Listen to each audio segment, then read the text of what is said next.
आज सबसे पहले खबर खेल से जुड़ी हुई, खिलाड़ियों की दशा से जुड़ी हुई। आज भारत का राष्ट्रीय खेल दिवस है, लेकिन रांची में इस मौके पर राष्ट्रीय और अंतर्राष्ट्रीय स्तर के भारतीय एथलीट सड़कों पर जूते पॉलिश कर रहे हैं, झाड़ू लगा रहे हैं, रिक्शे खींच रहे हैं। सीने पर दर्जन भर मेडल जरूर है, लेकिन आंखों में मायूसी और आंसू भरे हुए हैं। ये सरकार की खेल नीति से दुखी हैं, हताश हैं। इन्हें नौकरी की तलाश है और कई मेडल जीतने के बाद भी इन्हें नौकरी नहीं मिल पा रही। खेल दिवस पर एक तरफ राष्ट्रीय सम्मान के तौर पर आज 15 खिलाड़ियों को अर्जुन पुरस्कार दिए जाएंगे, लेकिन दूसरी तरफ रांची के इन खिलाड़ियों के दुख कब दूर होंगे ये कोई नहीं जानता। और ये अपना विरोध जता रहे हैं सड़कों पर झाड़ू लगाकर, जूते पॉलिश कर और यहाँ पर रिक्शे चलाकर। इनमें बहुत से एथलीट हैं जो कि देश विदेश में भारत का नाम रोशन कर चुके हैं, लेकिन देश के लिए मेडल जीतने के बाद नौकरी के वादे बहुत हुए, लेकिन ये वादे पूरे नहीं हो पाए, परवान नहीं चढ़ पाए और ऐसे में इनकी उम्मीदें धुंधली होती जा रही हैं।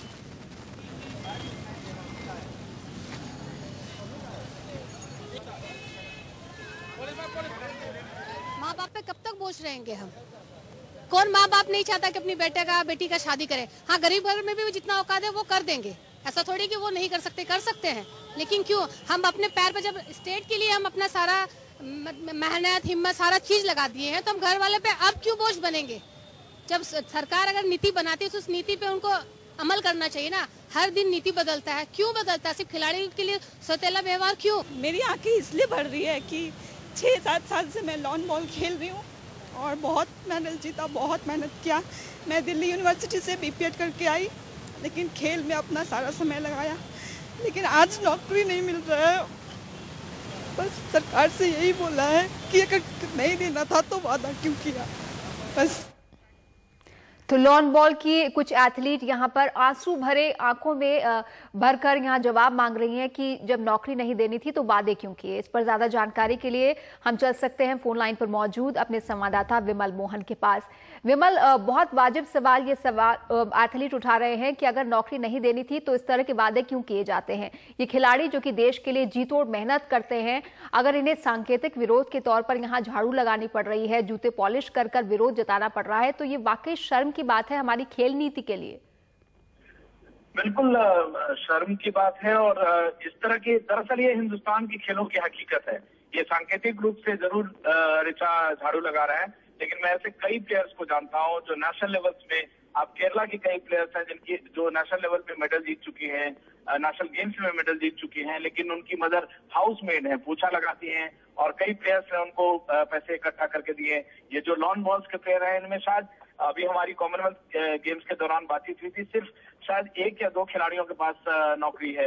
आप विमेन्स रेसलिंग टीम की ले रहे हैं तो जो विनीश है, जिन्होंने अभी नाम कमाया, शोहरत कमाया, उसके बाद उनको नौकरी मिली है। ज्यादातर खिलाड़ियों के पास नौकरी नहीं है। इसमें सिर्फ सरकार की जिम्मेदारी नहीं है, जो कॉर्पोरेट सेक्टर है वो भी बहुत बेरुखा व्यवहार करता है। जब कोई खिलाड़ी बनने लगता है तो उसके ऊपर मेडल्स दे देते हैं या उसको पैसे दे देते हैं, उसको सम्मानित करते हैं और बेसिकली अपनी जो कंपनी का जो प्रचार है वो करते हैं। तो जो हिंदुस्तान में वाकई जो खेलों की हकीकत है, क्योंकि अगर स्टार्ट करना, आप जिम्नास्टिक टीम देखिए, वर्ल्ड क्लास परफॉर्मेंस है दीपा कर्माकर की और पूरी दुनिया में सबसे ज्यादा डिफिकल्ट काम उन्होंने किया, पूरी हिस्ट्री में सिर्फ 5 लोगों ने किया, उसके बावजूद सिर्फ एक लड़की के पास वहां नौकरी, बाकी लड़कियां।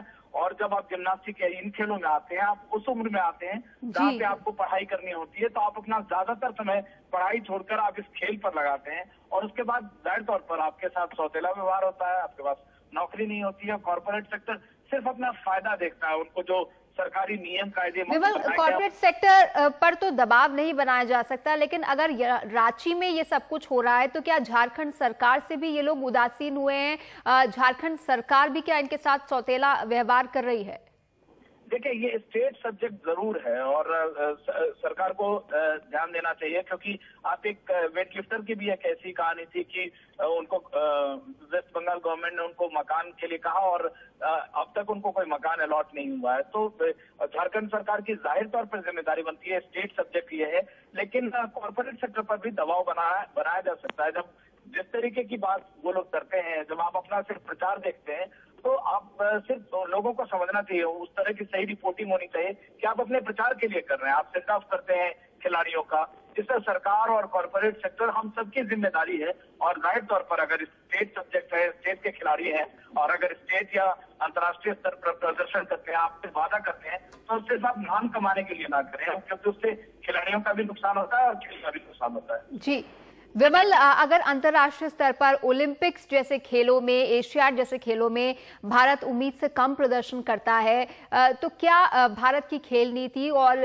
खिलाड़ियों को लेकर सरकार के कॉर्पोरेट्स के उदासीन रवैये को भी जिम्मेदार माना जाए? जो सुविधाएं इन लोगों को मिलनी चाहिए और संसाधनों की जिस कमी के बीच ये लोग खुद को तैयार करते हैं, उसके चलते भी कहीं कमी रह जाती है, उसके चलते भी वो सितारे हम तैयार नहीं कर पाते जो कि कर सकते हैं, जितना मादा है उससे कम। जी बिल्कुल, देखिए आप राष्ट्रीय स्तर पर जितने भी जो भी खिलाड़ी तैयार हो रहे हैं हमारे यहाँ, वो मतलब जाहिर तौर पर मैं मतलब सुनने में बड़ा अजीब लगेगा, लेकिन जो नहीं, चाहे ओलंपिक्स में अगर कोई मेडल जीतता है, उनमें से ज्यादातर खिलाड़ी इसलिए जीतते हैं क्योंकि उनमें इंडिविजुअल जीनियस है। हम साई की स्पोर्ट्स अथॉरिटी की एक पॉलिसी है जिसके तहत कुछ खिलाड़ियों को तैयार करते हैं, लेकिन आप खिलाड़ियों से विमल, आप सही कह रहे हैं जी, आप बिल्कुल सही कह रहे हैं कि यहाँ पर अगर खिलाड़ी जीतते हैं तो वो उनके इंडिविजुअल क्षमता है, उनकी अपनी क्षमता है जिसकी वजह से वो जीतते हैं, न कि सरकार की तरफ से मिली मदद की तरफ से। लेकिन सरकार को भी इन खिलाड़ियों की तरफ देखना चाहिए और उनकी ज़रूरतों को पूरा करना चाहिए ताकि और खिलाड़ी आगे आएं और खेलों में देश का नाम रोशन करें।